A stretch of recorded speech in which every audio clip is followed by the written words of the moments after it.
Secunderabad cantonment నిధుల వ్యవహారంలో IAS అధికారి సందీప్ సుల్తాన్పైన హైకోర్టు తీవ్ర ఆగ్రహం వ్యక్తం చేసినట్లుగా తెలుస్తుంది. గతంలో ఇచ్చిన కోర్టు ఆదేశాలను అమలు చేయకపోవడంపైన తీవ్ర అసంతృప్తి వ్యక్తం చేసిన ధర్మాసనం సందీప్ సుల్తాన్ను అరెస్టు చేసి ఉదయం 10:30 తమ ఎదుట హాజరుపరచాలని హైదరాబాద్ పోలీస్ కమిషనర్ను ఆదేశించింది. అయితే కోర్టు ఆదేశాలను తప్పకుండా అమలు చేస్తారని సందీప్ సుల్తానయ్య అండర్టేకింగ్ ఇస్తే 5,000 వ్యక్తిగత బాండ్పైన విడుదల చేయాలని కూడా హైకోర్టు స్పష్టం చేసింది. కోర్టు ఆదేశాలను అమలు చేయడంలో నిర్లక్ష్యం సహించబోమని హైకోర్టు హెచ్చరించింది.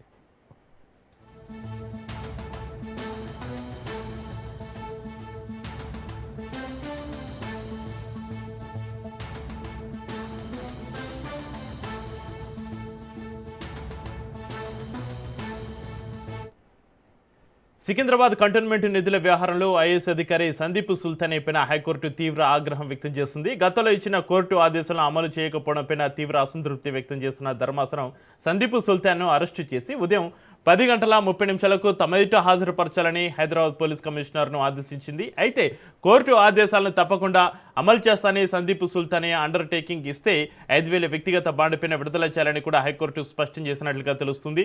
కోర్టు ఆదేశాలను అమలు చేయడంలో నిర్లక్ష్యం సహించబోమని హైకోర్టు హెచ్చరించింది.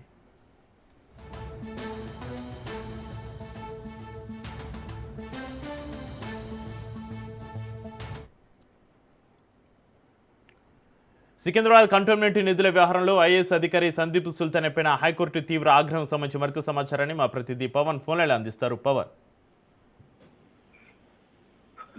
సికింద్రాబాద్ కంటోన్మెంట్ బోర్డుకు చెల్లించాల్సిన నిధులపై గతంలో ఇచ్చిన హైకోర్టు ఆదేశాలను అమలు చేయలేదని చెప్పి కూడా కంటెంప్ట్ సంబంధించిన పిటిషన్ కూడా హైకోర్టులో కూడా దాఖలు చేసింది. అయితే కోర్టు ధిక్కరణ కేసులో ఐఏఎస్ అధికారి సందీప్ సుల్తానియా పైన హైకోర్టు సీరియస్ అయింది. ఎందుకంటే హైకోర్టు ఆదేశాలు పట్టించుకోకపోవడంతో ఈ యొక్క కంటెంప్ట్ సంబంధించి కూడా ఇందులో హైకోర్టులో పిటిషన్ దాఖలు చేశారు. అయితే ఈ కేసుకు సంబంధించి గతంలో కూడా వ్యక్తిగతంగా హాజరు కావాలని చెప్పి కూడా సందీప్ సుల్తానియాకు ఐఏఎస్ హైకోర్టు ఆదేశాలు కూడా జారీ చేసింది. అయితే అప్పుడు కూడా హాజరు కాకపోవడము, అంతేకాకుండా కౌంటర్ దాఖలు చేయకపోవడంతో హైకోర్టు తీవ్ర అసంతృప్తి కూడా వ్యక్తం చేసింది. ఎందుకంటే ఐఏఎస్ అధికారి సందీప్ సుల్తానియా పైన ఫారం 1 నోటీసు హైకోర్టు కూడా జారీ చేసింది. అయితే సందీప్ సుల్తానియాను వెంటనే అరెస్ట్ చేసి రేపు ఉదయం 10:30 కోర్టులో హాజరుపరచాలని చెప్పి కూడా హైకోర్టు తెలంగాణ హైదరాబాద్ సిపికి కూడా హైకోర్టు ఆదేశాలు కూడా జారీ చేసింది. మరోవైపు చూస్తే తాను కోర్టుకు హాజరవుతానని అండర్టేకింగ్ ఇస్తే 5,000 వ్యక్తిగత బాండు విడుదల చేయాలని చెప్పి కూడా హైకోర్టు దీనికి సంబంధించి స్పష్టం చేసింది. మొత్తానికి చూస్తే కంటోన్మెంట్ నిధులకు సంబంధించి గతంలో హైకోర్టు ఇచ్చిన డైరెక్షన్ ను అమలు చేయకపోవడము, అంతేకాకుండా హైకోర్టుకు గతంలో వ్యక్తిగతంగా హాజరు కావాలని చెప్పినా కూడా అతను హాజరు కాకపోవడంతో వీటన్నిటి పైన కూడా విచారణ జరిగిన నేపథ్యంలో హైకోర్టు చాలా తీవ్రంగా అతని పైన అసంతృప్తి కూడా వ్యక్తం చేసింది. అయితే ఈ రోజు 10:30 దీనికి సంబంధించి ఏం జరుగుతుంది అనేది మాత్రం వేచి చూడాల్సిన పరిస్థితి కూడా కనిపిస్తుంది. అయితే పవన్, కోర్టు ఆదేశాలు తప్పకుండా అమలు చేస్తారని ఒకవేళ సందీప్ సుల్తానే అండర్టేకింగ్ ఇస్తే 5,000 వ్యక్తిగత బాండ్పైన విడుదల చేయాలని కూడా హైకోర్టు స్పష్టం చేసినట్లుగా తెలుస్తుంది మీరు చెప్పినట్టుగా. అయితే సందీప్ సుల్తానే అండర్టేకింగ్ ఇచ్చే అవకాశం ఉందంటారా? కోర్టు ఆదేశాలు తప్పకుండా అమలు చేస్తారని అతను అండర్టేకింగ్ ఇచ్చే అవకాశాలు కనిపిస్తున్నాయా పవన్?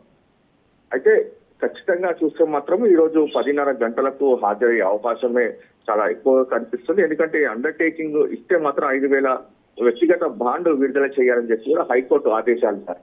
అయితే 10:30 ఏం జరుగుతుంది అనేది మాత్రం వేచి చూడాల్సిన పరిస్థితి కూడా కనిపిస్తుంది. ఎందుకంటే వ్యక్తిగతంగా హాజరు కావాల్సినప్పుడు కోర్టు ఆదేశాలు ఉన్నప్పుడు కంపల్సరిగా వ్యక్తిగతంగా హాజరు కావాలి. ఒకవేళ హాజరు కాకపోతే మాత్రం దానికి సంబంధించి కూడా కౌంటర్ దాఖలు చేయాల్సి వస్తుంది. కానీ ఎక్కడ కూడా దీనికి సంబంధించి హైకోర్టు డైరెక్షన్ పాటించకపోవడం వల్లనే ఇలాంటి తీవ్ర ఆగ్రహం వ్యక్తం చేసింది హైకోర్టు.